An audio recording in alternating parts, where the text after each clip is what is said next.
Hi! In front of me is Xiaomi 12 Pro, and today I would like to show you how you can change and customize theme of your keyboard on this device.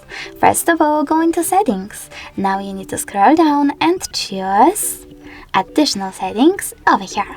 Then choose Languages and Input, Manage Keyboards, and Gboard. Finally, click on Theme and tap on Show More. This way you will see all the available ones. When you're ready, tap on the best one for you. I will go with that one, and tap on the switcher next to keyboarders to switch them on or off. Lastly, tap on Apply, click on Home button, and as you can see, theme of my keyboard has changed.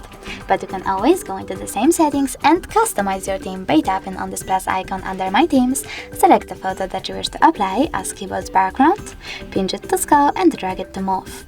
When you're ready, choose Next, adjust brightness by swiping left or right, and tap on Done. Then manage keyboarders by tapping on the switcher and choose Apply.